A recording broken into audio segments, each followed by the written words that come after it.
नमस्कार, आप देख रहे हैं संस्कृति टीवी। कर्म अकर्म क्या है, इसका निर्णय लेने और इसे समझने में बड़े बड़े बुद्धिमान गलती कर बैठते हैं। ये संपूर्ण विश्व कर्म प्रधान है।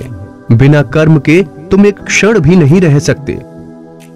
फिर क्या कहना है और क्या नहीं, ये ठीक से समझ लो, नहीं तो दुख सुख, शांति अशांति, मान अपमान, ये जीवन का चक्र इंसान को थका देगा। सारा आधार कर्म पर ही निर्भर करता है। कर्म तत्व को समझने की आवश्यकता है। इसके लिए गीता हमारा मार्गदर्शन करती है। जब तक ये शरीर है तब तक हर व्यक्ति का कर्म से नाता जुड़ा है। इस तत्व को समझना है। कर्म से ही जन्म मृत्यु, सुख दुख, मान अपमान है। क्रिया और कर्म में अंतर है। क्रिया प्रकृति अधीन है, उसी के चलते होती रहती है, जबकि कर्म जीव खुद करता है। धन शक्ति का अभिमान अज्ञानता के कारण होता है। मैं करता हूं, मैंने किया, ये कर्तापन का अभिमान ही तो है। जीवन में आसक्ति के चलते ही दुख सुख भोगना पड़ता है। शास्त्रों में बताए कर्म करो। हमारे यहाँ 5 यज्ञों का महत्व है। यज्ञ से देवता प्रसन्न होकर इच्छित फल देते हैं। इन शक्तियों के चलते ही हमारा जीवन चलता है। हमारी यज्ञ संस्कृति हमें महान बनाती है। प्रकाश, जल, वायु, पृथ्वी और अग्नि, ये देवता ही तो हैं। हमें देवताओं का आभार व्यक्त करना चाहिए। उनकी कृपा से ही ये जीवन चल रहा है। गीता में यज्ञ के कई प्रकार कहे गए हैं। तुम्हारा प्रत्येक कर्म यज्ञ होना चाहिए। बिना यज्ञ का कर्म तुम्हें बांधता है। इंद्रियों का संयम भी यज्ञ ही है। हम इंद्रियों के गुलाम न बने, उन पर संयम रखें।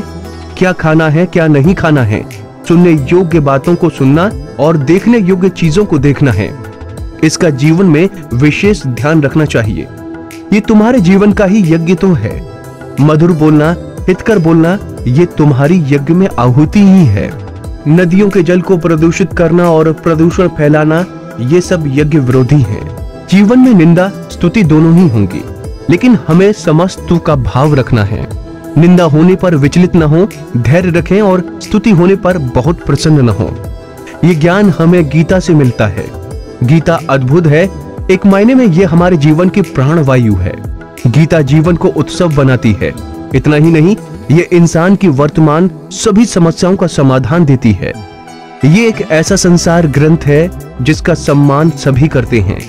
जीवन में हमें क्या करना है और क्या नहीं, ये हमारा मार्गदर्शन करती है। लोग अनेक प्रकार से तप करते हैं। दुख सुख जीवन के तप हैं। सर्दी गर्मी को सहना भी तप ही है। तप करने वाला साधक दुबला भले हो जाए पर कमजोर नहीं होता। यज्ञ से पापों का नाश होता है और प्राणायाम से उम्र बढ़ती है। इंसान को जो कुछ भी मिलता है सब यज्ञों का ही फल है। वो परहित के लिए मिला है। उसके प्रति वैराग्य का भाव होना चाहिए। वो सब संसार की सेवा के लिए हैं। इस बात का ध्यान रखना, निंदा करने वालों को इस लोक में सुख नहीं मिलेगा, भले ही वो कितना पैसे वाला क्यों न हो। फिर परलोक की कल्पना करना तो व्यर्थ ही है।